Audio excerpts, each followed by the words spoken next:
प्रवाशांच्या सुविधेत वाढ होणार आहे।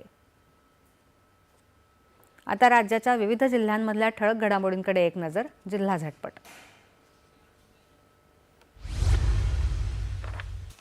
रब्बी हंगामाच्या पार्श्वभूमीवर जालन्याच्या हसनाबाद कृषी सेवा केंद्रांची अचानक तपासणी। बनावट खतं आणि औषधांपासून शेतकऱ्यांना वाचवण्यासाठी कृषी विभागाचा उपक्रम। रायगड जिल्ह्यात अलिबागमध्ये राष्ट्रीय लोक अदालतीत एकूण 17,920 प्रकरणं सामंजस्यानं निकाली। पक्षकारांना मिळाली 61 कोटीपेक्षा अधिक तडजोड रक्कम। दिवाणी न्यायाधीश तेजस्विनी निराळे यांनी दिली माहिती। गोंदियामध्ये लोधी समाजाच्या युवक युवतींचा मेळावा। गुणवंत विद्यार्थ्यांचा सत्कार। तेलंगणचे आमदार टी राजा सिंह यांच्या उपस्थितीत लोधी बांधवांनी घेतली नशामुक्त समाज घडवण्याची शपथ। आणि नायलॉन मांजा न वापरण्याविषयी छत्रपती संभाजीनगरमध्ये मनपा आयुक्त तथा प्रशासक जी श्रीकांत यांच्या आदेशानुसार जनजागृती।